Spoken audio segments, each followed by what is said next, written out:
അസ്സലാമു വറഹ്മത്തുള്ളാഹി വബറകാതുഹു. ബിസ്മില്ലാഹിർറഹ്മാനിർറഹീം.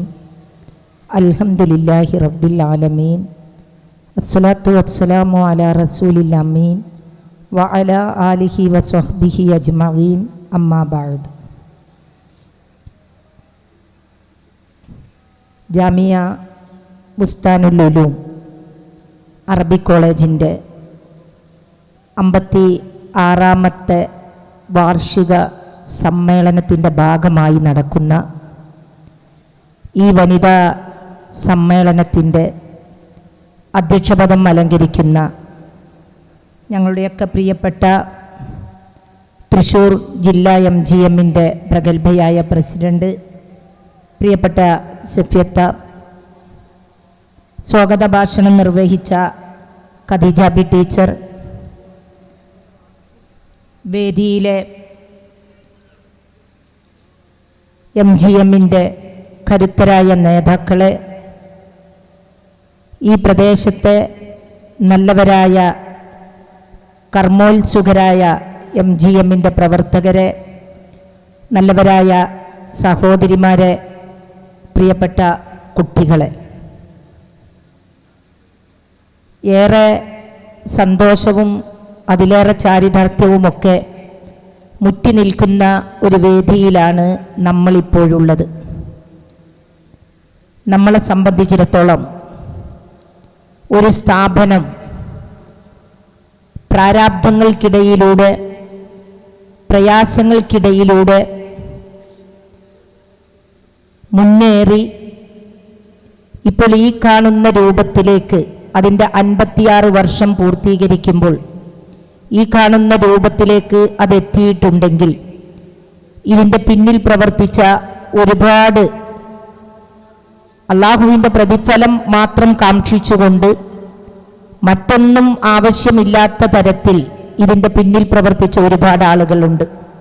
പടച്ച തമ്പുരാൻ അവർക്കൊക്കെ തക്കതായ പ്രതിഫലം നൽകി അനുഗ്രഹിക്കുമാറാവട്ടെ എന്ന് ആദ്യമായി പ്രാർത്ഥിക്കുകയാണ്. സത്യം മനസ്സിലാക്കുവാനും ആ സത്യത്തെ തിരിച്ചറിയുവാനും അത് ജനങ്ങൾക്കിടയിലേക്ക് പ്രചരിപ്പിക്കുന്നതിനും വേണ്ടി ഒരു സ്ഥാപനം നടത്തിയ വലിയ ഒരു പരിശ്രമമുണ്ട്. ആ പരിശ്രമം കൊണ്ടാണ് അള്ളാഹുവിൻ്റെ മാർഗത്തിൽ അള്ളാഹുവിൻ്റെ ദീനിനെ അത് മറ്റുള്ളവർക്ക് പറഞ്ഞു കൊടുക്കുന്നതിന് വേണ്ടി ഉണ്ടാക്കിയെടുത്തൊരു സ്ഥാപനം, അത് 56 വർഷക്കാലം ഒരു പോറലുമേൽക്കാതെ അത് ഈ കാണുന്ന രൂപത്തിൽ അത് നിലനിന്നു പോകുന്നുണ്ട് എങ്കിൽ അള്ളാഹുവിൻ്റെ അപാരമായ അനുഗ്രഹം അതിൻ്റെ പിന്നിലുണ്ട് എന്നുള്ള വസ്തുത നമ്മൾക്ക് മറച്ചു വെക്കാൻ കഴിയില്ല. ഇന്ന് വനിതാ സമ്മേളനം നമ്മൾ നടത്തുമ്പോൾ ഇതിൻ്റെ സംഘാടകർ ഇതിന് ഇട്ട ക്യാപ്ഷൻ എന്ന് പറയുന്നത് സ്ത്രീത്വം മഹത്വം എന്നുള്ളതാണ്. സ്ത്രീത്വം അത് മഹത്തരമാണ് എന്ന് വിളിച്ചോതുന്ന തരത്തിൽ ഇത് കേൾക്കാനും ഇത് ഉൾക്കൊള്ളാനും ഒക്കെ ഞങ്ങളുടെ പ്രിയപ്പെട്ടവർ ഇരിക്കുമ്പോൾ ഇത് തന്നെയാണ് ഈ ക്യാപ്ഷൻ കൊണ്ട് ഉദ്ദേശിക്കുന്നത് എന്ന് പറയാതിരിക്കാൻ നിർവാഹമില്ല. നമുക്കൊക്കെ അറിയാവുന്നത് പോലെ അള്ളാഹുവിൻ്റെ പരിശുദ്ധ ഖുർആൻ ഈ ഭൂമുഖത്തേക്ക് ഇറങ്ങുന്നത് വരെ മക്കയിലെ മുശ്രിക്കീങ്ങളായ ആളുകൾ, മക്ക നിവാസികൾ, അവർ സ്ത്രീത്വത്തെ അംഗീകരിച്ചിരുന്നില്ല എന്നുള്ളത് മാത്രമല്ല, സ്ത്രീ അവളെ സംരക്ഷിക്കേണ്ടതില്ല എന്നുള്ളതും, നമ്മൾക്കൊരു ഭാരമായി മാറിയ സ്ത്രീകളെ എന്തിനു നമ്മൾ സംരക്ഷിക്കണം എന്നുള്ളതായിരുന്നു അവർ ചിന്തിച്ചിരുന്നത്. കാരണം ഈ മക്കയിലെ ജനങ്ങളുടെ ഏറ്റവും വലിയ സവിശേഷത എന്ന് പറയുന്നത്, പ്രവാചകൻ നുബുവത്ത് ലഭ്യമായി ഇസ്ലാമുമായി രംഗപ്രവേശനം ചെയ്യുന്നതിന് മുമ്പ് കള്ളില്ലാതെ, പെണ്ണില്ലാതെ, യുദ്ധമില്ലാതെ ജീവിക്കാൻ കഴിയാത്ത ഒരു സമൂഹമായിരുന്നു അവർ. അന്യോന്യം പോരാടിയും പരസ്പരം വാളുകൊണ്ട് വെട്ടിയിട്ടും യുദ്ധം ചെയ്തിട്ടുമൊക്കെ നീങ്ങിയിരുന്ന വലിയ ഒരു സമൂഹം. തൊട്ടടുത്ത വീട്ടിലെ ഒരു അയൽവാസിയുടെ ഒരു ചെടിയുടെ ഇല അടുത്ത വീട്ടിലെ ഒട്ടകം കടിച്ചു എന്നുള്ളതിൻ്റെ പേരിൽ 45 വർഷക്കാലം മുക്കാസ ചന്തയിൽ വെച്ച് പേരിനും പെരുമയ്ക്കും വേണ്ടി പോർവിളി നടത്തിയ ഒരു സമൂഹത്തിൻ്റെ ഇടയിലേക്കാണ് അള്ളാഹുവിൻ്റെ പ്രവാചകൻ വന്നത്. അങ്ങനെയുള്ള യുദ്ധക്കൊതിയന്മാരായ ആളുകൾ അവർ ചിന്തിച്ചിരുന്നത്, സ്ത്രീകൾ ഞങ്ങളുടെ കൂടെ യുദ്ധത്തിന് വരാൻ അവർക്ക് കഴിയില്ല, എന്തെങ്കിലും അത്യാവശ്യത്തിന് പണം സമ്പാദിക്കുന്നതിന് വേണ്ടി അവരെ കൊണ്ടുപോകാൻ കഴിയില്ല. ഇത് രണ്ടുമില്ലാതെ പിന്നെ ഈ സ്ത്രീത്വത്തെ ഞങ്ങൾ എന്തിന് അംഗീകരിക്കണം എന്നുള്ളതായിരുന്നു അവരുടെ മനസ്സിലുണ്ടായിരുന്ന വലിയ ചിന്ത എന്ന് പറയുന്നത്. മഹാനായ ഉമർ ഇബ്നുൽ ഖത്താബ് റളിയല്ലാഹു അൻഹു ആ കാലഘട്ടത്തെക്കുറിച്ച് വളരെ കൃത്യമായിട്ട് പറയുന്ന ഒരു വാക്കുണ്ട്, വല്ലാഹി എന്ന് പറഞ്ഞുകൊണ്ട്, അള്ളാഹുവാണ് സത്യം എന്ന് പറഞ്ഞുകൊണ്ട്, ഈ പരിശുദ്ധ ഖുർആൻ അവതരിക്കപ്പെടുന്നത് വരെ ഈ സഹോദരിമാരെ ഞങ്ങൾ അംഗീകരിച്ചിരുന്നില്ല എന്നുള്ളത്. മറ്റൊരിടത്ത് ജഅഫർ റളിയല്ലാഹു അൻഹു അബിസീനിയയിലേക്ക് പലായനം ചെയ്യുക. അബിസീനിയയിൽ പോയി അവിടുത്തെ നജാഷിയായ അവിടുത്തെ രാജാവുമായിട്ട് സംവദിക്കുന്ന സമയത്ത് അവർ ഇസ്ലാം മതം സ്വീകരിച്ചതിനെക്കുറിച്ചും പരിശുദ്ധ ഖുർആനിനെക്കുറിച്ചുമൊക്കെ പരിചയപ്പെടുത്തുന്നിടത്ത് അവർ പറയുന്നത്, ഈ പരിശുദ്ധ ഖുർആൻ ഞങ്ങൾക്ക് അവതരിപ്പിക്കപ്പെടുന്നത് വരെ ഞങ്ങൾ ആ കാലഘട്ടത്തെ ജാഹിലിയ കാലഘട്ടം എന്ന് വിശേഷിപ്പിക്കുന്ന ആ കാലഘട്ടത്തെക്കുറിച്ച് അവർ പറയുന്നത്, ഞങ്ങൾ വ്യക്തമായ വഴികേടിലായിരുന്ന ഒരു സമൂഹമായിരുന്നു എന്നുള്ളതാണ്. നമ്മുടെ പ്രിയപ്പെട്ട എൻ്റെ സഹപ്രവർത്തക കൂടിയായ അഡ്വക്കേറ്റ് നഫീസ, നിങ്ങളുടെ ഈ പ്രദേശത്തുകാരിയും അതുപോലെ തന്നെ പ്രഗത്ഭയായ വക്കീലും ഞങ്ങളുടെ വനിതാ ലീഗിൻ്റെ സംസ്ഥാന വൈസ് പ്രസിഡന്റുമൊക്കെയായ അഡ്വക്കേറ്റ് നഫീസയാണ് ഈ പ്രദേശത്തേക്ക് ഈ വേദിയിലേക്ക് കടന്നു വന്നത്. സംഘാടകർക്ക് വേണ്ടി ഹാർദമായി ഞാൻ അവരെ ഈ വേദിയിലേക്ക് സ്വാഗതം ചെയ്യുകയാണ്. അപ്പോൾ നജാഷിയായ രാജാവിനോട് ജഅഫർ റളിയല്ലാഹു അൻഹു പറയുന്നത്, ഞങ്ങൾ ആ കാലഘട്ടത്തിൽ വ്യക്തമായ വഴികേടിലായിരുന്നു, വിജ്ഞാനത്തിൻ്റെ കുറവ് അവർക്കില്ലായിരുന്നു, സാഹിത്യകാരന്മാരും നിരൂപകരും കവികളും ഒക്കെ അവരുടെ കൂട്ടത്തിലുണ്ടായിരുന്നു. പക്ഷെ ആ വിജ്ഞാനം അവർക്കുണ്ടെങ്കിലും അറിവുണ്ടെങ്കിലും തിരിച്ചറിവില്ലാത്ത വിധം എല്ലാ നിലക്കും വഴികേടിലായിരുന്ന ഒരു സമൂഹമായിരുന്നു ഞങ്ങൾ എന്ന് പറയുകയാണ്. അത് തന്നെയാണ് പരിശുദ്ധ ഖുർആൻ വളരെ കൃത്യമായിട്ട് സൂറത്തുൽ ജുമുഅയിൽ വളരെ കൃത്യമായിട്ട് പ്രതിപാദിക്കുന്നത്. ഹുവല്ലദീ ബഅസ ഫിൽ ഉമ്മീയീന റസൂലൻ മിൻഹും യത്ലൂ അലൈഹിം ആയാതിഹി വയുസക്കീഹിം വയുഅല്ലിമുഹുൽ കിതാബ വൽ ഹിക്മ വഇൻ കാനൂ മിൻ ഖബ്ലു ലഫീ ളലാലിൻ മുബീൻ എന്നുള്ളതാണ്. വിശദീകരിക്കേണ്ട ആവശ്യമില്ലാത്ത തരത്തിൽ നമ്മൾക്ക് എപ്പോഴും പാരായണം ചെയ്യുന്ന അർത്ഥം മനസ്സിലാക്കുന്ന ഒരായത്ത്. ആ കാലഘട്ടം എന്ന് പറയുന്നത് അവർ വ്യക്തമായ വഴികേടിലായിരുന്നു ആ കാലഘട്ടത്തിൽ എന്നുള്ളത്. സ്ത്രീക്ക് ആത്മാവില്ല എന്ന് പറയുന്ന കാലഘട്ടമുണ്ടായിരുന്നു. ഒരു പെൺകുട്ടി ജനിച്ചാൽ അവളെ ജീവനോടെ കൊണ്ടുപോയി കുഴിച്ചു മൂടുന്ന കാലഘട്ടമുണ്ടായിരുന്നു. ഒരു പെൺകുട്ടിയുടെ ജന്മം എന്ന് പറയുന്നത്, ഒരു പെൺകുട്ടിയുടെ ജനനം എന്ന് പറയുന്നത് അത് തന്നെ വലിയ സന്തോഷമാണ് എന്ന് ഖുർആൻ നമ്മളെ പഠിപ്പിക്കുമ്പോൾ, വഇദാ ബുശ്ശിറ അഹദുഹും ബിൽഉൻസാ വല്ല വജൂഹുഹു മുസ്വദ്ദൻ വഹുവ കലീം യതബറ മിനൽ ഖൗമി മിൻ സൂഇ മാ ബുശ്ശിറ ബിഹി അയുംസികുഹു അലാ ഹൂനിൻ അം യദുസ്സുഹു ഫിത്തുറാബ് അലാ സാഅ മാ യഹ്കുമൂൻ. പരിശുദ്ധ ഖുർആൻ നമ്മൾക്ക് പറഞ്ഞു തരികയാണ്, ഒരു പെൺകുട്ടി ജനിച്ചു എന്നുള്ള സന്തോഷ വാർത്ത അറിയിച്ചാൽ അവിടെ നമ്മൾ ആലോചിക്കേണ്ടത്, ഒരു പെൺകുട്ടി ജനിച്ചു എന്നവർ അറിയിച്ചാൽ എന്നല്ല പരിശുദ്ധ ഖുർആൻ പറഞ്ഞത്. സ്ത്രീത്വം അഭിമാനമാണ് എന്നുള്ളതിനുള്ള ഏറ്റവും വലിയ തെളിവാണ് ഒരു പെൺകുട്ടി ജനിച്ചതിൻ്റെ സന്തോഷ വാർത്ത അവരെ അറിയിച്ചാൽ. ഒരു പെൺകുട്ടിക്ക് ജന്മം കൊടുക്കുക എന്ന് പറയുന്നത്, ഒരു പെൺകുട്ടി ജനിക്കുക എന്ന് പറയുന്നത് അതേറ്റവും വലിയ സന്തോഷമുള്ള കാര്യമാണ് എന്ന് ഞാനും നിങ്ങളുമല്ല പറയുന്നത്, പരിശുദ്ധ ഖുർആനാണ്. ആ സന്തോഷ വാർത്ത അറിയിച്ചാൽ അതിനെ ജീവനോടെ നിലനിർത്തണമോ അതല്ല ഞങ്ങൾ മണ്ണിൽ കുഴിച്ചു മൂടണമോ എന്നാണ് അവർ ചിന്തിക്കുന്നത്. അവർ ചിന്തിക്കുന്നത് എത്രമാത്രം ചീത്തയാണ് എന്നുള്ളത് പരിശുദ്ധ ഖുർആൻ നമ്മളോട് പറയാം. നമുക്കൊക്കെ അറിയാം, ആ കാലഘട്ടത്തെക്കുറിച്ച് നമ്മൾക്കറിയാം. പെൺകുട്ടിയെ ജീവിക്കാൻ അനുവദിക്കാത്ത കാലഘട്ടം, ആ സമയത്ത് ഒരു സഹാബി അവരുടെ ഭാര്യ ഗർഭിണിയായിരുന്ന സമയത്ത് അവര് കച്ചവട ആവശ്യാർത്ഥം അവർ യാത്ര പോവുകയാണ്. പോകുമ്പോൾ ഭാര്യ ഗർഭിണിയാണ്. തിരിച്ചു വന്ന സമയത്ത് ഭാര്യ പ്രസവിച്ചിട്ടുണ്ട്. അപ്പോ തിരിച്ചു വന്നതിന് ശേഷം ഇവർ ചോദിക്കാം, ഭാര്യ പ്രസവിച്ചത് കണ്ടു, ഭാര്യയുടെ വയറ് ശൂന്യമായി കിടക്കുന്നത് കണ്ടു, ഭാര്യ പ്രസവിച്ചു എന്നുള്ളത് അറിഞ്ഞു. എന്ത് കുട്ടിയാണ് നമ്മളുടേത് എന്ന് ചോദിക്കുമ്പോൾ അതൊരു പെൺകുഞ്ഞായിരുന്നു. എന്നിട്ട് അതെവിടെ എന്ന് ചോദിക്കുക, ആ കുട്ടി എവിടെ എന്ന് ചോദിക്കുക. കുട്ടിയെ ഞാൻ കൊന്നുകളഞ്ഞു എന്ന് പറഞ്ഞു. പെൺകുട്ടി ജനിച്ചാൽ താങ്കൾക്കത് ഇഷ്ടമാവില്ല എന്ന് വിചാരിച്ചുകൊണ്ട് കുട്ടിയെ ഞാൻ കൊന്നുകളഞ്ഞു എന്ന് പറയുകയാണ്. അയാൾക്ക് ഭയങ്കര സന്തോഷമായി. അവിടെ നിന്ന് അവർ വീണ്ടും ജീവിതം തുടങ്ങി. കുറച്ച് ദിവസങ്ങളൊക്കെ കഴിഞ്ഞപ്പം തൊട്ടടുത്ത വീട്ടിലെ ഒരു പെൺകുട്ടി, തൻ്റെ തൊട്ട അയൽവാസിയായ വീട്ടിലെ ഒരു പെൺകുട്ടി നിരന്തരം ഇവരുടെ വീട്ടിലേക്ക് വരാൻ തുടങ്ങി. ആ കുട്ടിക്ക് അവർ ഭക്ഷണം കൊടുക്കാറുണ്ട്, ആ കുട്ടിയെ നോക്കാറുണ്ട്. ഇയാൾക്കാണെങ്കിൽ, ഈ സഹാബിക്കാണെങ്കിൽ ഇയാൾക്കും ഭയങ്കര ഇഷ്ടമായി. സഹാബിയല്ല അന്ന് എന്നുള്ളത് നമ്മൾക്കറിയാം. ജാഹിലിയ കാലഘട്ടത്തിൽ ആ അറേബ്യയിലെ ചെറുപ്പക്കാരനും ഈ പെൺകുട്ടി വരുമ്പോൾ അതിന്റെ കളി കാണുമ്പം, ചിരി കാണുമ്പം, അതിന്റെ പെരുമാറ്റം കാണുമ്പോഴൊക്കെ ഇയാൾക്കും ഇഷ്ടമാവുകയാണ്. അങ്ങനെ ഇയാൾക്ക് അപ്പോൾ കുട്ടിയോട് ഇഷ്ടമായി. ഈ കുട്ടിയുമായിട്ട് അടുപ്പം കൂടി, ഈ കുട്ടിയെ സ്നേഹിക്കാനും ലാളിക്കാനും ഒക്കെ തുടങ്ങി. അങ്ങനെ കുറച്ച് വലുതായപ്പോൾ ഈ കുട്ടിയുമായിട്ട് അടുപ്പം ഒരല്പം കൂടി വർദ്ധിച്ചു വന്നത് കണ്ടപ്പോൾ ഈ ഭാര്യ തൻ്റെ പ്രിയപ്പെട്ട ഭർത്താവിനോട് പറയുകയാണ്, നിങ്ങൾക്ക് ആ പെൺകുട്ടിയെ ഇഷ്ടമാണോ എന്ന് ചോദിക്കുകയാണ്. എനിക്കിഷ്ടമാണ്, അവളുടെ കളിയും ചിരിയും അവളുടെ പെരുമാറ്റവും ഒക്കെ വല്ലാതെ എന്നെ ആകർഷിക്കുന്നു എന്ന് പറയാണ്. കുറച്ച് ദിവസങ്ങൾ കൂടി കഴിഞ്ഞു.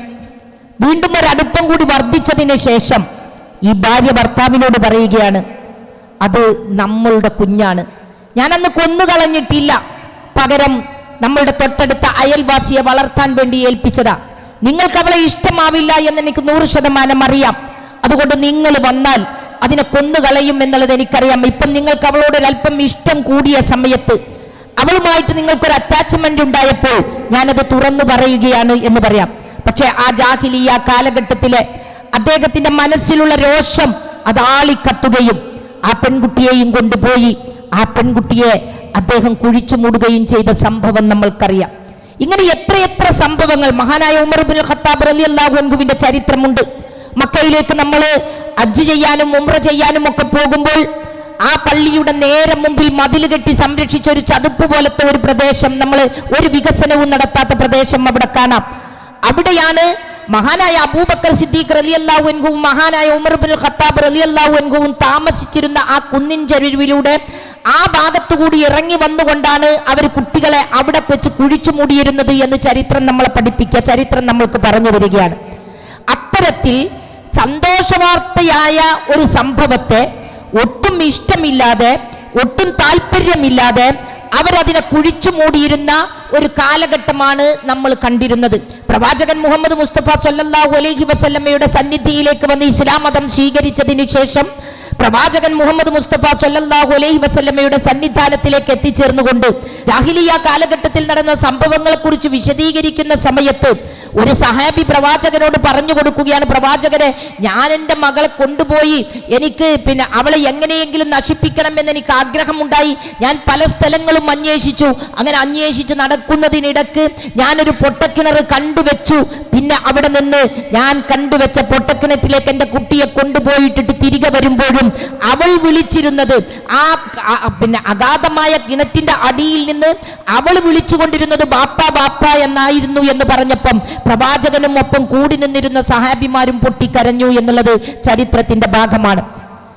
ഞാൻ ഇത്രയും സൂചിപ്പിച്ചത് സ്ത്രീത്വം അഭിമാനമാണ് എന്നുള്ള, സ്ത്രീത്വം മഹത്വമാണ് എന്നുള്ളത് ഞാനും നിങ്ങളും പറയുമ്പോൾ ജീവിക്കാൻ പോലും അനുവദിക്കാതിരുന്ന ഒരു കാലഘട്ടത്തിൽ നിന്ന് പരിശുദ്ധ ഖുർആൻ ഇത്രമാത്രം മഹത്വരമേറിയ, ഇത്രയും അഭിമാനകരമായ അസ്തിത്വമുണ്ടാക്കുന്ന രൂപത്തിൽ നമ്മളെ വളർത്തി വലുതാക്കി കൊണ്ടുവന്നു എന്നുണ്ടെങ്കിൽ അവിടെയാണ് ഇസ്ലാമിനെ കുറിച്ച് നമ്മൾ പഠിക്കേണ്ടത്. അവിടെയാണ് ഇസ്ലാമിനെ കുറിച്ച് നമ്മൾ മനസ്സിലാക്കേണ്ടത്.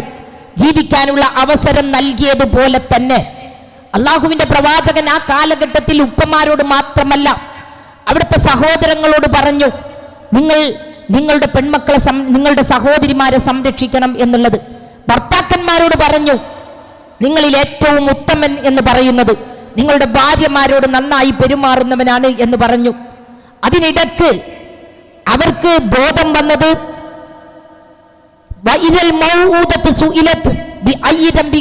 എന്ന് പറയുന്ന ആയത്തിറങ്ങി. പരിശുദ്ധ ഖുർആനിൽ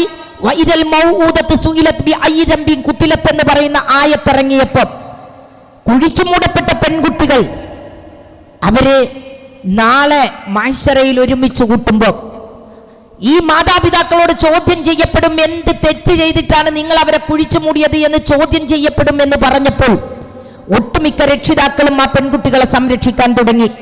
നിങ്ങളിൽ ആർക്കെങ്കിലും 3 പെൺമക്കളുണ്ടായി, ആ 3 പെൺമക്കൾക്ക് അവർക്ക് ഭക്ഷണം കൊടുത്തു, അവർക്ക് വസ്ത്രം കൊടുത്തു, അവരെ സംസ്കാരം പഠിപ്പിച്ചു, അവരെ ഹിക്മത്ത് പഠിപ്പിച്ചു. പ്രായമാകുന്ന സമയത്ത് ഏതെങ്കിലും നല്ല ഒരു പുരുഷന്റെ കയ്യിലേക്ക് നിങ്ങൾ അവരെ ഏൽപ്പിക്കുകയാണെങ്കിൽ നിങ്ങൾക്കിതാ ഞാൻ സ്വർഗം വാഗ്ദാനം ചെയ്യുന്നു എന്ന് പറയുകയാണ്.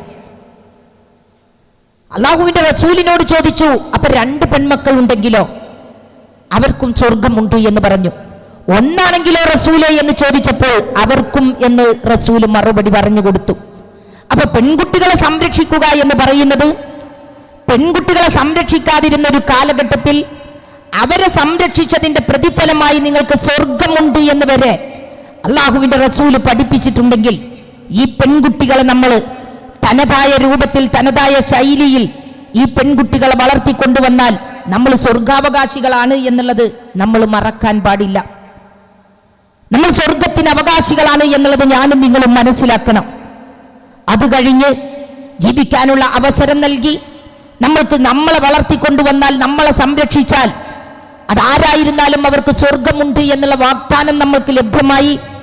അത് കഴിഞ്ഞ് സ്ത്രീക്ക് ആത്മാവുണ്ടോ എന്ന് ചിന്തിച്ചിരുന്ന കാലഘട്ടത്തിൽ അവർക്ക് അവരുടെ മാതാപിതാക്കൾ, അവരുടെ പ്രിയപ്പെട്ടവർ, ഭർത്താക്കന്മാർ അവരുപേക്ഷിച്ചു പോകുന്ന സ്വത്തിൽ അവർക്ക് അനന്തരാവകാശമുണ്ട് എന്ന് പഠിപ്പിച്ചു.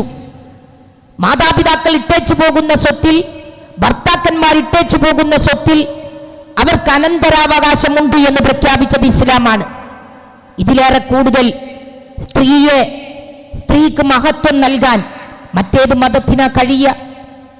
മാതാക്കളുടെ കാൽക്കു കീഴിലാണ് സ്വർഗം എന്ന് പറഞ്ഞുകൊണ്ട്, അൽ ജന്നത്തു തഹ്ത അഖ്ദാമിൽ ഉമ്മഹാത്ത് എന്ന് പറഞ്ഞുകൊണ്ട്, മാതാക്കളുടെ കാൽക്കു കീഴിലാണ് സ്വർഗം എന്ന് പറഞ്ഞുകൊണ്ട് മാതാക്കളെ മഹത്വവൽക്കരിച്ച ഒരു മതമാണ് ഇസ്ലാം എന്ന് പറയുന്നത്.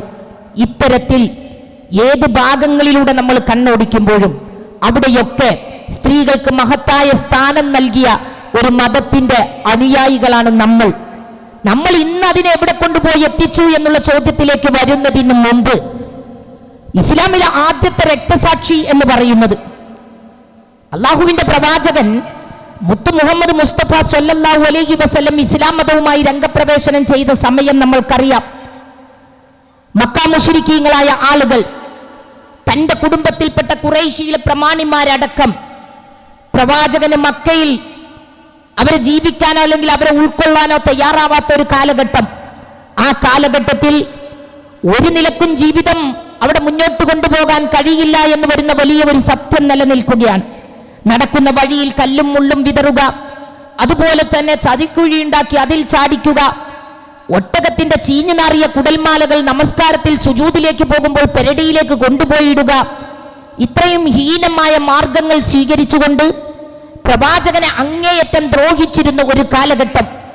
എന്നിട്ട് പോലും അവിടുത്തെ സഹോദരിമാർ ഇസ്ലാം മതം സ്വീകരിക്കുകയാണ്. ഏറ്റവും വലിയ ചരിത്രം എന്ന് പറയുന്നത് മഹദിയായ ഖദീജ ബീവിയുടെ ചരിത്രം നമ്മളുടെ മുമ്പിലുണ്ട്. നമ്മൾ ഏറ്റവും കൂടുതൽ മനസ്സിലാക്കേണ്ട ഒരു ചരിത്രം അതാണ്. ഖദീജ ബീവി അള്ളാഹുവിന്റെ പ്രവാചകൻ വിവാഹം കഴിച്ചതിന് ശേഷം എത്രമാത്രം സ്നേഹമായിരുന്നു ഖദീജ ബീവിയോട് റസൂലിന് എന്നുള്ളത് ആ മുഹബ്ബത്തിനെ കുറിച്ച് വിശദീകരിച്ചാൽ തീരില്ല. അത്രമാത്രം സ്നേഹമായിരുന്നു. മക്കയിലേക്ക് പോകുന്ന ആളുകൾക്കറിയാം, ജബലുൻ നൂറിന്റെ മുകളിൽ ഹിറാ ഗുഹയിൽ ധ്യാന നിമഗ്നനായിരിക്കുന്ന സമയത്ത് അവിടേക്ക് ഭക്ഷണം കൊണ്ടുപോയി കൊടുത്തിരുന്നത്. ഇപ്പം നമ്മൾ ഉംറക്ക് പോയാൽ, നമ്മൾ ഹജ്ജിന് പോയാൽ ജബലുൻ നൂറിന്റെ മുകളിലേക്ക് കയറാൻ എല്ലാ വിധത്തിലുള്ള സ്റ്റെപ്പുകളും, അത് ആ സ്റ്റെപ്പ് പിടിച്ചു കയറുന്നതിന് വേണ്ടിയുള്ള ഇതുപോലെയുള്ള പിന്നെ സ്റ്റെപ്പിൽ നമ്മൾ ഘടിപ്പിച്ചിരിക്കുന്ന സ്റ്റീലിന്റെ കമ്പികളും ഒക്കെ ഉണ്ടായിട്ട് ആ സ്റ്റെയർ കേസ് കയറാൻ നമ്മൾക്കൊരു പ്രയാസവുമില്ല. എന്നിട്ട് പോലും ഞാനും നിങ്ങളും അതിന്റെ മുകളിലേക്ക് കയറാറില്ല. നമ്മളെ കൊണ്ടുപോകുന്ന, അത് കാണാൻ കൊണ്ടുപോകുന്ന ആളുകൾ താഴെ നിന്ന് അതിന് മുകളിലാണ്, ജബലുന്നൂറിന്റെ മുകളിലാണ് ഹിറാ ഗുഹ എന്ന് നമ്മൾക്ക് പറഞ്ഞു തരും. പക്ഷേ നമ്മൾക്ക് അതിന്റെ മുകളിൽ കയറി താഴേക്കിറങ്ങുമ്പോഴേക്കിനും ബുദ്ധിമുട്ടാണ് എന്ന് നമ്മളെ പഠിപ്പിക്കാം. ആ പഠിപ്പിക്കുന്നത് കേട്ടിട്ട് നമ്മൾ അതിന്റെ താഴെ നിന്ന് അതിന്റെ മുകളിലേക്ക് നോക്കുക, കയറാറില്ല. പക്ഷേ ആ കാലഘട്ടം എന്ന് പറയുന്നത് പാറക്കെട്ടുകൾ നിറഞ്ഞ കുന്നും മലയുമുള്ള ആ പ്രദേശത്ത് അള്ളാഹുവിന്റെ റസൂല് താമസിക്കുന്നിടത്ത് നിന്ന് 3 നേരം ഭക്ഷണവുമായിട്ട് ഹിറാ ഗുഹയിലേക്ക് പോകുന്ന ഖദീജ ബീവിയുടെ ചിത്രം നിങ്ങളൊന്ന് ആലോചിച്ചു നോക്കിയേ. എന്തിന്റെ പേരിലായിരുന്നു അവർ ആ ഭക്ഷണം കൊണ്ടുപോയി കൊടുത്തിരുന്നത്? ഒരു സ്ത്രീ എന്ന് പറയുന്നത്, അവർക്കുള്ള മഹത്വം എന്ന് പറയുന്നത്, തന്റെ പ്രിയപ്പെട്ട ഭർത്താവിനെ അത്രമാത്രം സ്നേഹിച്ചുകൊണ്ട്, അത്രമാത്രം ആദരവ് കാണിച്ചുകൊണ്ട് 3 നേരത്തെ ഭക്ഷണം കൊണ്ടുപോയി കൊടുക്കുക ആ മലയുടെ മുകളിലേക്ക്. ആ ഖദീജ ബീവി റളിയല്ലാഹു അൻഹയാണ് ആദ്യമായിട്ട് ഇസ്ലാം മതം സ്വീകരിച്ചത്. സ്ത്രീകളുടെ മഹത്വത്തെക്കുറിച്ച് പറയുമ്പോൾ ഇസ്ലാമിക ചരിത്രത്തിൽ ആദ്യമായി ഇസ്ലാം മതം സ്വീകരിക്കുന്നത് ഖദീജ ബീവി റളിയല്ലാഹു അൻഹ. ആ ഖദീജ ബീവി റളിയല്ലാഹു അൻഹയുടെ അടുക്കലേക്കാണ് മലക്ക് ജിബ്രീൽ വന്ന് അല്ലാഹുവിന്റെ പ്രവാചകനെ ഇഖ്റ ബിസ്മി റബ്ബിക്കല്ലദീ ഖലഖ ഖലഖൽ ഇൻസാന മിൻ അലഖ് ഇഖ്റ വറബ്ബുക്കൽ അക്രമുല്ലദീ അല്ലമ ബിൽ കലം അല്ലമൽ ഇൻസാന മാ ലം യഅലം എന്ന് തുടങ്ങുന്ന ആയത്തുകൾ ഓതിക്കേൽപ്പിച്ചപ്പോൾ വായിക്കാൻ വേണ്ടി പറയുകയും നീ വായിക്ക് എന്ന് പറയുകയും എഴുത്തും വായനയും അറിയാത്ത പ്രവാചകനോട് പേന കൊണ്ട് എഴുതാൻ പഠിപ്പിച്ച നിന്റെ നാഥന്റെ നാമത്തിൽ നീ വായിക്കണം എന്ന് പറയുമ്പോൾ പേടിച്ച് വിറച്ചുകൊണ്ട് മലക്ക് ജിബ്രീൽ കൂട്ടിപ്പിടിച്ചപ്പോൾ ആ കൂട്ടിപ്പിടുത്തത്തിൽ അല്ലാഹുവിന്റെ റസൂല് പേടിച്ച് വിറച്ചുകൊണ്ട് ഓടി വരുന്നത് ഖദീജ ബീവിയുടെ അടുക്കലേക്ക്. ഖദീജ ബീവി സമാധാനിപ്പിക്കുകയാണ്. ഖദീജ ബീവി അവർക്ക് സാന്ത്വനം നൽകുകയാണ്, സമാധാനം നൽകുകയാണ്. വറഖത്ത് ബിൻ നൗഫലിന്റെ അടുക്കലേക്ക് കൊണ്ടുപോവുകയാണ്. അങ്ങനെ ഒന്നും താങ്കളെ ബാധിക്കില്ല, ഒരു ഉപദ്രവവും താങ്കളുടെ നേരേക്ക് വരില്ല. താങ്കളുടെ മുമ്പിലേക്ക് താങ്കൾ പാവങ്ങൾക്ക് ഭക്ഷണം കൊടുക്കുന്നവൻ, അതുപോലെ തന്നെ പാവങ്ങൾക്ക് അത്താണിയായി നിൽക്കുന്നവൻ, ഇവിടുത്തെ പട്ടിണി പാവങ്ങളെ സഹായിക്കുന്നവൻ, ഭാരം ചുമക്കുന്നവന്റെ ഭാരം ഇറക്കി വെച്ചു കൊടുക്കുന്നവനൊക്കെയായ താങ്കളെ ഒരാളും തന്നെ ഉപദ്രവിക്കാൻ വരില്ല. അത് അല്ലാഹുവിന്റെ റഹ്മത്തിന്റെ മലക്കായിരിക്കും എന്നുള്ളത് ഖദീജ ബീവി റളിയല്ലാഹു അൻഹ പറഞ്ഞു കൊടുക്കുക. അങ്ങനെയാണ് പ്രവാചകനാണ് എന്നറിഞ്ഞത് മുതൽ മലക്ക് ജിബ്രീലാണ് ഇറങ്ങി വന്നത് എന്നുള്ളതും ആ ഓതിക്കൊടുത്ത ആയത്തുകൾ അല്ലാഹുവിന്റെ അടുക്കൽ നിന്നാണ് എന്ന് മനസ്സിലാക്കിയപ്പോൾ ആദ്യമായി ഇസ്ലാം മതം സ്വീകരിക്കാൻ ഭാഗ്യം ലഭിച്ചത് ഖദീജ ബീവി റളിയല്ലാഹു അൻഹ. ഞാൻ നേരത്തെ പറഞ്ഞു, ആദ്യമായി പ്രവാചകൻ അനുഭവിച്ച ത്യാഗങ്ങളെ കുറിച്ച് പറഞ്ഞു. ജനിച്ച മണ്ണിൽ നിന്ന്, പിറന്ന മണ്ണിൽ നിന്ന് വിട പറഞ്ഞ് മദീനയിലേക്ക് പോകുന്ന സമയത്ത് തോയിഫിലേക്ക് പോയതിന്റെ ചരിത്രം നമ്മൾക്കറിയാം, ഞാൻ വിശദീകരിക്കുന്നില്ല. ആ തോയിഫിലേക്ക് ഹിജ്റ പോയിട്ട് അവിടെ നിന്ന് തിരിച്ചു വന്നത് നമ്മൾക്കറിയാം. ജനിച്ച മണ്ണും വിണ്ണും വിട്ട് ജനിച്ച മണ്ണിൽ നിന്ന് അവിടെ നിന്ന് പോകാൻ ഒരു നിലക്കും താല്പര്യമില്ലാതെ മക്കയിൽ നിന്ന് തിരിച്ചു പോകുമ്പോൾ തിരിഞ്ഞു നിന്നുകൊണ്ട് മക്കയോട് പറയുന്നത്, മക്ക, നിന്നെ പിരിഞ്ഞു പോകാൻ എനിക്ക് സങ്കടമുണ്ട്, എനിക്ക് പ്രയാസമുണ്ട്, പോവുകയല്ലാതെ മറ്റൊരു നിവർത്തിയില്ല എന്ന് പറഞ്ഞുകൊണ്ട് മക്കയിൽ നിന്ന് ഇറങ്ങിപ്പോവുക. ആ പോകുന്ന ആ രംഗം ഒന്ന് നിങ്ങൾ ആലോചിച്ചു നോക്കിയേ. ആ പോകുന്നതിന് മുമ്പ് അവിടെ വെച്ച് അനുഭവിച്ച ത്യാഗങ്ങളുണ്ട്, വേദനകളുണ്ട്. പച്ചവെള്ളം പോലും കൊടുക്കാതെ, ഒരു നേരത്തെ ഭക്ഷണം കൊടുക്കാതെ മക്കയിലെ തന്റെ കൂട്ടുകാരും കുടുംബങ്ങളും അദ്ദേഹത്തെ ബഹിഷ്കരിച്ച ഒരു സമയത്ത് പച്ചിലകൾ അവിടെയും ഇവിടെയുമുള്ള പച്ചിലകൾ പറിച്ചു നിന്നിട്ട് ജീവിതം കഴിച്ചു കൂട്ടിയിരുന്നൊരു കാലഘട്ടം. അവിടുന്ന് അത്രമാത്രം പ്രവാചകൻ കഷ്ടപ്പെടുന്ന സമയത്തും ഈ മതത്തിലേക്ക് കടന്നു വരാൻ അവിടുത്തെ സഹോദരിമാരുണ്ടായി. അങ്ങനെ കടന്നു വന്ന സഹോദരിയാണ് സുമയ്യ ബീവി റളിയല്ലാഹു അൻഹ. എന്തേ ഉണ്ടായത്? പ്രിയപ്പെട്ട സുമയ്യ റളിയല്ലാഹു അൻഹ ഇസ്ലാം മതം സ്വീകരിച്ചു. അവരുടെ കൂടെ അദ്ദേഹത്തിന്റെ പ്രിയപ്പെട്ട ഭർത്താവ് യാസിർ ഇസ്ലാം മതം സ്വീകരിച്ചു. അന്ന് അവരുടെ കയ്യിലുണ്ടായിരുന്ന അമ്മാർ എന്ന് പേരുള്ള ഇത്തിരി പോന്ന ഒരു കുട്ടിയായിരുന്നു. അമ്മാർ എന്ന് നാമകരണം ചെയ്ത ഇത്തിരി പോന്ന ഒരു കുട്ടിയെയുമായിട്ട് ഇവർ 3 പേരും ഇസ്ലാം മതം സ്വീകരിച്ചു. പക്ഷേ അവരുടെ യജമാനൻ സമ്മതിച്ചില്ല, മുഹമ്മദിൽ വിശ്വസിക്കാൻ പാടില്ല. അവസാനം എല്ലാ നിലക്കും അവർ അതിൽ നിന്ന് പിന്തിരിപ്പിക്കാൻ ശ്രമിച്ചപ്പോഴും ഞങ്ങൾ ആ വിശ്വാസത്തിൽ നിന്ന് ഒരു അണുവളവ് പിന്തിരിയാൻ ഞങ്ങളില്ല എന്ന് പറഞ്ഞപ്പോൾ അവരെ കൊല ചെയ്യാൻ വേണ്ടി ഉദ്ദേശിച്ചു. ആ കൊല ചെയ്യാൻ വേണ്ടി ഉദ്ദേശിച്ച സമയത്ത് എത്രമാത്രം ഭീകരമായ ശിക്ഷാമുറകൾ അവരുടെ മുമ്പിൽ നടപ്പാക്കുന്ന സമയത്ത് മഹാനായ യാസർ റളിയല്ലാഹു അൻഹയെ ഒരു ഈത്തപ്പനയുടെ മുകളിൽ കെട്ടിയിടുക. ഈത്തപ്പനയുടെ മുകളിൽ കെട്ടിയിട്ട് അതിന്റെ താഴെ സുമയ്യ ബീവി കിടക്കുകയാണ്. അവരെ ബന്ധനസ്ഥയാക്കിയിട്ട് അവിടെ കിടത്തിയിട്ട് തന്റെ പ്രിയപ്പെട്ട ഭർത്താവിനെ, ഈത്തപ്പനയുടെ മുകളിൽ കെട്ടിയിട്ട് തന്റെ പ്രിയപ്പെട്ട ഭർത്താവിനെ ചാട്ടവാറുകൊണ്ട് പ്രഹരിക്കുക, ചാട്ടവാറുകൊണ്ട് അടിക്കുക. ആ ചാട്ടവാറിന്റെ അടികൊണ്ട് പുളയുന്ന സമയത്തും അവരത് നിർത്താതെ താഴെ കിടക്കുന്ന തന്റെ പ്രിയപ്പെട്ട ഭാര്യയുണ്ട്. ഇത് കണ്ടു നിൽക്കുന്ന പ്രിയപ്പെട്ട ഭാര്യ, ഇത്തിരി പോന്ന പൊന്നോമന മകൻ അമ്മാർ എന്ത് ചെയ്യണമെന്നറിയുന്നില്ല.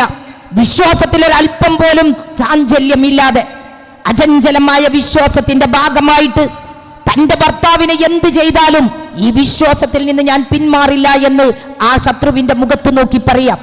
ആ പ്രഹരമേൽക്കുമ്പോഴൊക്കെ തന്നെ, ചാട്ടവാറിന്റെ അടികൊള്ളുമ്പോഴൊക്കെ തന്നെ ആ ശരീരത്തിൽ നിന്ന് ശരീരം പൊട്ടിയിട്ട് രക്തം ചീറ്റിത്തെറിക്ക.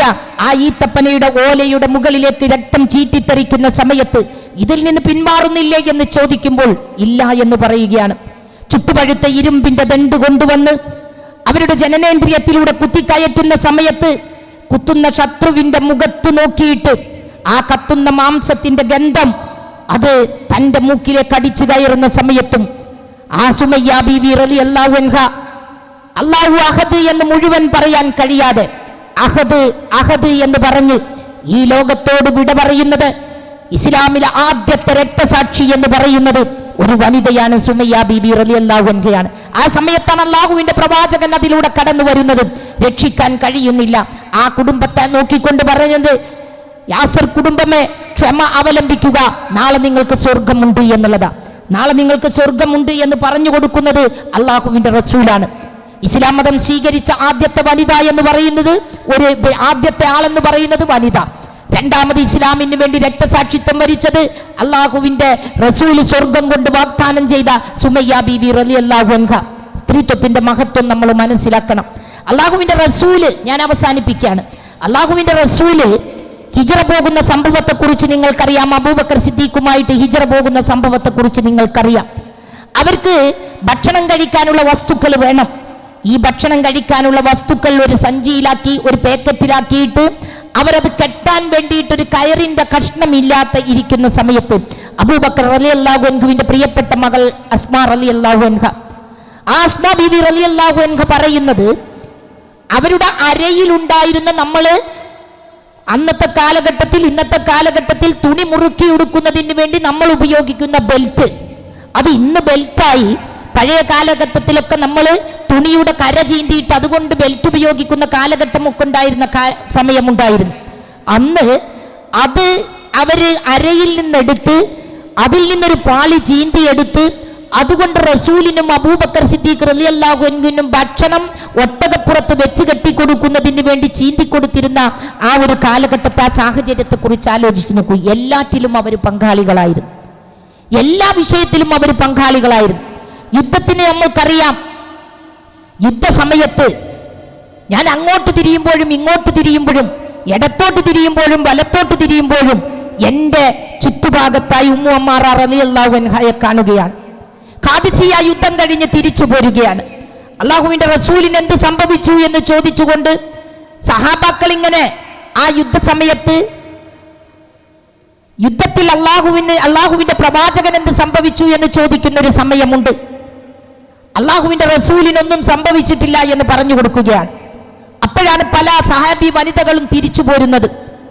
ഖാദിസിയ രണാങ്കണത്തിൽ തന്റെ 4 മക്കളും ആ യുദ്ധത്തിൽ ഷഹീദായി വീണു എന്ന് പറയുമ്പോഴും ആ ഒരു സഹാബി വനിത ചോദിക്കുന്നത്, ഹൻസ റളിയല്ലാഹു അൻഹ ചോദിക്കുന്നത്, അള്ളാഹുവിന്റെ റസൂലിന് എന്ത് പറ്റി എന്ന് വീണ്ടും ചോദിക്കുക.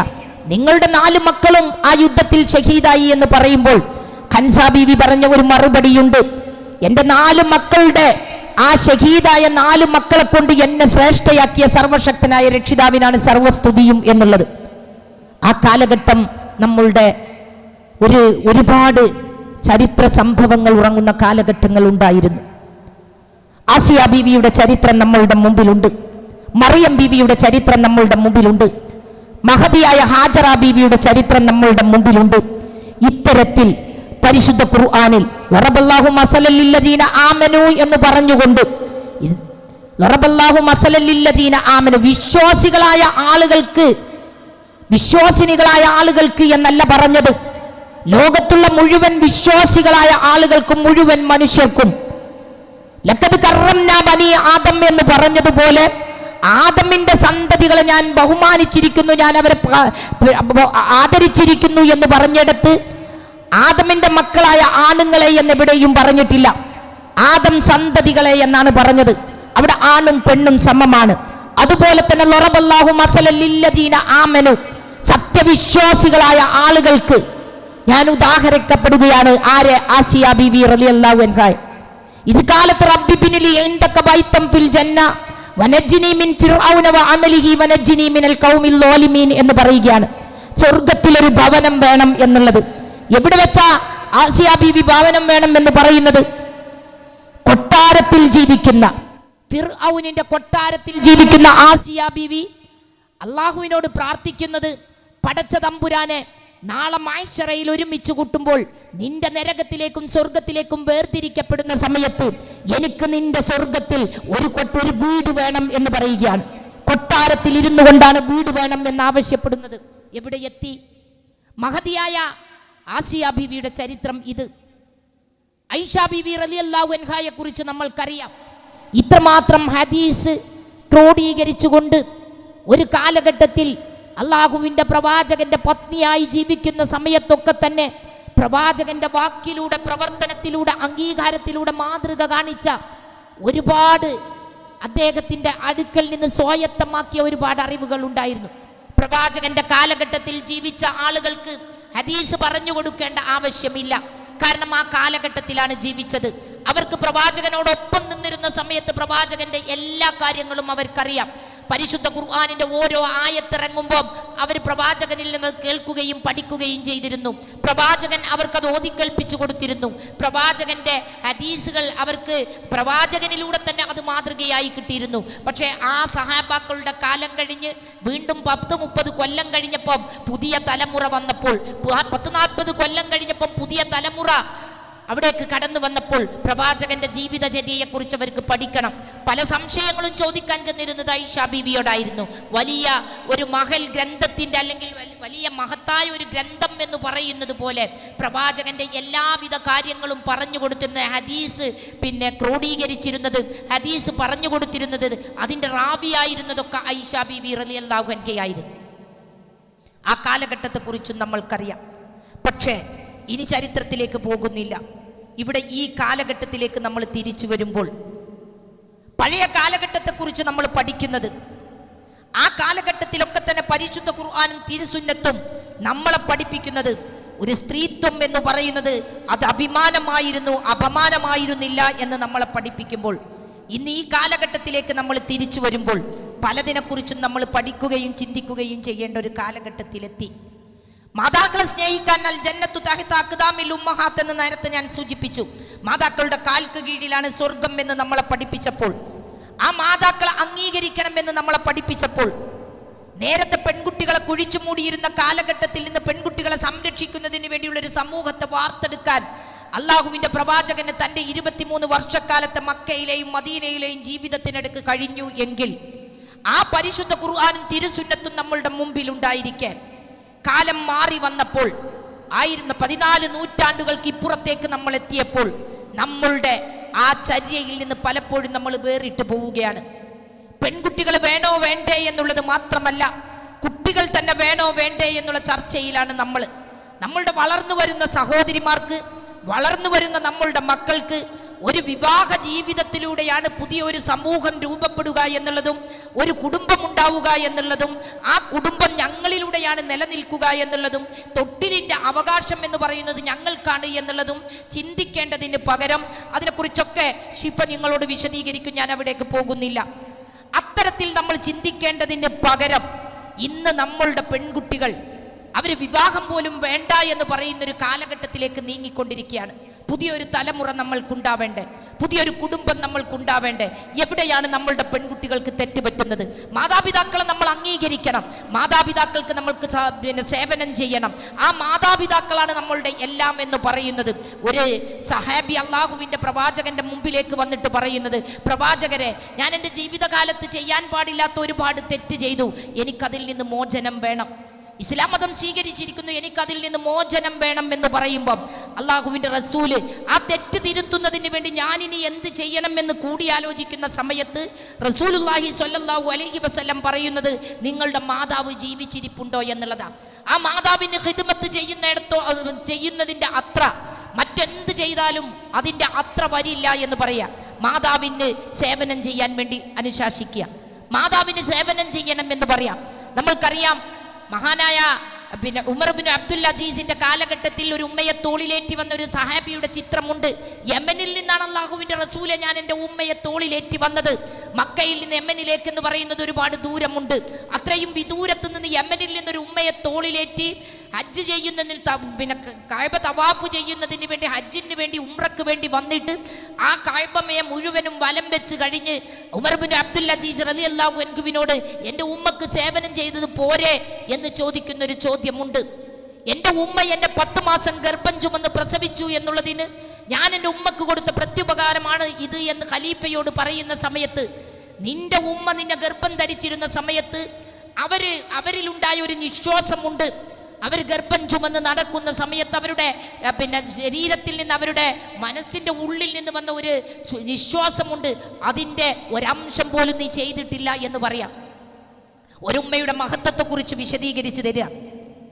ആ ഉമ്മയുടെ മഹത്വം അത്രമാത്രമാണ് എന്ന് പഠിപ്പിക്കാം. ഇന്ന് നമ്മൾ ഓരോ വൃദ്ധസദനങ്ങളിലേക്ക് നമ്മൾ പോയി നോക്കുമ്പോഴും അവിടെയൊക്കെ നമ്മളുടെ മാതാപിതാക്കളെ കാണുമ്പോൾ അവരുടെ മുമ്പിൽ വെച്ച് നമ്മൾക്ക് പൊട്ടിക്കരയാനല്ലാതെ മറ്റെന്തിനാ കഴിയുക? ചുറ്റുഭാഗത്ത് കൂണുപോലെ മുളച്ചു വരുന്ന വൃദ്ധസദനങ്ങൾ, പല പേരുകളിലായി നമ്മൾ അറിയപ്പെടുന്ന ഹോം കെയർ സെന്ററുകൾ ഒന്ന് പോയി നോക്കൂ. അവിടെ ഉപ്പമാരെ കൊണ്ടുപോയിട്ട് അവിടെ ആക്കിയത്, ഉമ്മമാരെ കൊണ്ടുപോയിട്ടാക്കിയത്. എത്ര ഉമ്മമാരും എത്ര ഉപ്പമാരുമാണ് അവിടെ. അവിടെയാണ് നമ്മളുടെ ഉമ്മമാരുടെ മഹത്വം തിരിച്ചറിയാതെ, മാതാക്കളുടെ കാൽക്ക് കീഴിലാണ് സ്വർഗം എന്ന് നമ്മളെ പഠിപ്പിച്ച ആ മാതാവിനെ കുറിച്ച് മനസ്സിലാക്കാതെ ഞാനും നിങ്ങളും മുന്നോട്ട് പോകുന്നത്. ഉമ്മയുടെ കബറിന്റെ അരികിൽ പോയിരുന്നു പൊട്ടിക്കരയുന്ന 3 വയസ്സുകാരനായ മകനെ നമ്മൾ കണ്ടു. മലപ്പുറം ജില്ലയിൽ 3 വയസ്സ് പ്രായമായ കുട്ടി ഉമ്മയുടെ കബറിനരികെ പോയി പൊട്ടിക്കരയുകയാണ്. ഉമ്മയെ മയ്യത്ത് കൊണ്ടുപോകുന്ന സമയത്ത് എവിടേക്കാ കൊണ്ടുപോകുന്നത് എന്ന് ചോദിക്കുമ്പോൾ ഉമ്മയെ ആശുപത്രിയിലേക്ക് കൊണ്ടുപോവുകയാണ് എന്ന് പറഞ്ഞപ്പോൾ, രോഗിയായ സമയത്ത് ഉമ്മയെ ആശുപത്രിയിലേക്ക് കൊണ്ടുപോയി കഴിഞ്ഞാൽ ഉമ്മയെ കാണാൻ വേണ്ടി കുട്ടി പോകാറുണ്ട്. 3 ദിവസം കഴിഞ്ഞിട്ടും കുട്ടിയെ കൊണ്ടുപോകുന്നില്ല. പക്ഷെ മരിച്ച മയ്യത്ത് കൊണ്ടുപോയി കബറിൽ വെക്കുന്ന സമയത്ത് ഞാനുമുണ്ട് കൂടെ എന്ന് പറഞ്ഞപ്പം പ്രിയപ്പെട്ട ഉപ്പ കുട്ടിയെ കൂട്ടിക്കൊണ്ടുപോയി. പക്ഷെ അവിടെ എത്തി കുട്ടിയെ, ആ ഉമ്മയെ വെള്ളത്തുണി കൊണ്ടുപോയി ഉമ്മയെ മണ്ണിലിട്ട് മൂടുന്ന സമയത്ത്, എന്തിനാ എൻ്റെ ഉമ്മയുടെ ദേഹത്തേക്ക് മണ്ണിടുന്നത് എന്ന് പറയുമ്പം ചികിത്സയുടെ ഭാഗമാണ് എന്ന് പറഞ്ഞു കൊടുക്കുക. 3 ദിവസം കഴിഞ്ഞിട്ടും ഉമ്മയെ കാണാൻ കൊണ്ടുപോകാത്ത സമയത്ത് ആ ഉമ്മയെ കാണാൻ വേണ്ടി ആരും കാണാതെ പള്ളിപ്പറമ്പിലേക്ക് പോയി ആ കബറിന്റെ മുകളിലിരുന്ന് എൻ്റെ ഉമ്മ ഞാൻ വിളിച്ചിട്ട് വരുന്നില്ല എന്ന് പറഞ്ഞ് പൊട്ടിക്കരയുന്ന 3 വയസ്സുകാരൻ്റെ ചിത്രം നമ്മളുടെ മുമ്പിലുണ്ട്. എന്തിനൊക്കെ നമ്മൾ സാക്ഷ്യം വഹിക്കുന്നു? ആ ഉമ്മമാരെ ഒരു നോക്ക് കാണാൻ നമ്മൾക്ക് കഴിയാത്തൊരു കാലഘട്ടം വരുന്നതിന് മുമ്പ് ഉമ്മമാരോട് എത്രമാത്രം സ്നേഹം കാണിക്കാൻ കഴിയോ അത്രയൊക്കെ ഉമ്മമാരോട് സ്നേഹം കാണിക്കണം. ഒരു മഴയുള്ള രാത്രിയാണെങ്കിൽ നമ്മൾ എവിടേക്കെങ്കിലും ഒന്ന് പോയാൽ തിരിച്ചു വരാൻ നേരം വൈകുമ്പോൾ ഉറങ്ങാതെ കാത്തിരിക്കാം. എൻ്റെ ഉമ്മ, ഉറങ്ങാതെ കാത്തിരിക്കുന്ന എൻ്റെ ഉമ്മ എന്തിനു വേണ്ടിയാണ്? കുട്ടി കുട കൊണ്ടുപോയിട്ടില്ല. ബസ് ഇറങ്ങി വരുമ്പം, ട്രെയിൻ ഇറങ്ങി വരുമ്പം കുട്ടി നനയോ എന്നുള്ള ബേജാറാണ്. ഓരോന്നിനും കുട്ടിയെ സൂക്ഷിച്ചു നോക്കുന്ന ഉമ്മ. തലയിൽ എത്ര വലുതായാലും കുളി കഴിഞ്ഞ് കുളിമുറിയിൽ നിന്ന്, ബാത്റൂമിൽ നിന്ന് ഇറങ്ങി വരുന്ന കുട്ടിയുടെ തല ഒന്നുകൂടി കയ്യിലുള്ള ടർക്കി കൊണ്ട് തോർത്തിക്കൊടുത്ത് വെള്ളം ഒഴിക്കുന്നത് കണ്ടില്ലേ എന്ന് ചോദിക്കുന്ന ഉമ്മ. എത്ര നേരം വൈകിയാലും, ഓഫീസിലേക്ക് പോകാൻ നേരം വൈകി എന്ന് പറഞ്ഞാലും ഒപ്പമിരുത്തി ഭക്ഷണം കഴിപ്പിക്കുന്ന ഉമ്മ. ഇത്രയും ലാളന ഏത് ആളുകളിൽ നിന്നാണ് നമ്മൾക്ക് പിന്നെ കിട്ടുക? അതാണ് ആണാവട്ടെ പെണ്ണാവട്ടെ ഉമ്മയിൽ നിന്ന് നമ്മൾക്ക് കിട്ടുന്ന ലാളന. ആ ലാളനയ്ക്ക് പകരം ഇന്ന് നമ്മളുടെ ഉമ്മമാരെ മാറ്റി നിർത്തുന്ന വലിയൊരു ഗതികേടെന്ന് നമ്മൾ കണ്ടുകൊണ്ടിരിക്കുക. പക്ഷേ മാറണം നമ്മൾ. അള്ളാഹുവിൻ്റെ പ്രവാചകൻ ഈ ദുനിയാവിൽ വെച്ച് നമ്മൾക്ക് സ്ത്രീ എന്ന് പറയുന്നത് അത് പവിത്രമായി നമ്മൾക്ക് കാണിച്ചു തന്ന ഒട്ടനവധി കാര്യങ്ങൾ നമ്മളുടെ മുമ്പിൽ. ആ സ്ത്രീ പവിത്രമാണ്, പാവനമാണ് എന്ന് മനസ്സിലാക്കിക്കൊണ്ട് നമ്മൾ ചെയ്യേണ്ട ഉത്തരവാദിത്തങ്ങൾ കൃത്യമായി നിർവഹിച്ചുകൊണ്ട് മുന്നോട്ട് പോകാൻ നമ്മൾക്ക് കഴിയണം. ഉമ്മമാരെ നമ്മൾ ആശ്വസിപ്പിക്കണം, ഉമ്മമാരെ നമ്മൾ സമാധാനിപ്പിക്കണം, മക്കളോട് സ്നേഹത്തോടു കൂടി നമ്മൾക്ക് പെരുമാറാൻ കഴിയണം, ഭർത്താക്കന്മാരോട് സ്നേഹത്തോടു കൂടി പെരുമാറാൻ നമ്മൾക്ക് കഴിയണം. ഇന്ന് വൃദ്ധസദനങ്ങളിലൊക്കെ പോയി നോക്കുമ്പം അവിടെ കാണുന്ന ഒരുപാട് പ്രായമായ ഉപ്പമാരുണ്ട്. ആ ഉപ്പമാരോട് അവരനുഭവിക്കുന്ന വേദനകളെക്കുറിച്ച് ചോദിക്കുമ്പം, അവരനുഭവിക്കുന്ന പ്രയാസങ്ങളെക്കുറിച്ച് ചോദിക്കുമ്പം അവർ പറയുന്നത് ഒരു ഭർത്താവിനും ഈ ഗതി വരരുതേ എന്നുള്ളതാണ്. ഒരു ഭർത്താവിനും ഈ ഗതി വരാൻ പാടില്ല. അവർ പറയുന്നത് ആദ്യം ആര് മരിക്കണം എന്ന് ചോദിക്കുമ്പം, ആദ്യം ആര് മരിക്കണം, ഭാര്യയും ഭർത്താവും ഉണ്ടാകുമ്പം ആദ്യം ആര് മരിക്കണം എന്ന് ചോദിക്കുമ്പം ആദ്യം ഭർത്താവ് മരിക്കട്ടെ. ഭർത്താവ് മരിച്ചാൽ ഭാര്യക്ക് അത്രമാത്രം പ്രയാസമുണ്ടാൽ അവരെങ്ങനെയെങ്കിലും ജീവിക്കും. പക്ഷെ ഭാര്യ മരിച്ച ഒരു ഭർത്താവിന് ജീവിക്കാൻ പ്രയാസമാണ് എന്ന് പറയാം. വൃദ്ധസദനങ്ങളിൽ ജോലി ചെയ്യുന്ന ആളുകളോട് നമ്മൾ പോയി ചോദിക്കുമ്പോൾ ഒരുപാട് ആളുകൾ ഇങ്ങോട്ട് വരാറുണ്ട്. ഒരുപാട് ആളുകൾ ഇവിടെ ഞങ്ങളുടെ അന്തേവാസികളായിട്ടുണ്ട്. പക്ഷേ അവിടെയൊക്കെ ഞങ്ങളെ തളർത്താറുള്ളത്, അവിടെയൊക്കെ ഞങ്ങളെ പ്രയാസപ്പെടുത്താറുള്ളത് ഈ ഉപ്പമാരുടെ കണ്ണീരാണ്. അവരുടെ ഭാര്യമാര് മരിച്ചതിന് ശേഷം ആ ഉപ്പമാര് ഞങ്ങളുടെ വൃദ്ധസദനത്തിൽ വന്നിരിക്കുമ്പം അവരെ കാണുമ്പോഴാണ് ഞങ്ങളുടെ സങ്കടം എന്ന് പറയാണ്. ഒരു ഭാര്യ എന്ന് പറയുന്നത് ആ ഭർത്താവിന് അത്രയും പവിത്രമായ ഒന്നാണ്, അത്രയും പരിശുദ്ധയായ ഒന്നാണ്. ആ ഭർത്താക്കന്മാരെ സ്നേഹിക്കാനും അവരെ ആദരിക്കാനും നമ്മൾക്ക് കഴിയണം. നമ്മളുടെ കുട്ടികളോട് നമ്മളുടെ ഭർത്താക്കന്മാരെ കുറിച്ച് നമ്മളുടെ കുട്ടികളോട് മോശമായി നമ്മൾ പറഞ്ഞു കൊടുക്കാൻ പാടില്ല. കാരണം ഹാജറ ബീവിയുടെ ചരിത്രം നമ്മളുടെ മുമ്പിലുണ്ട്.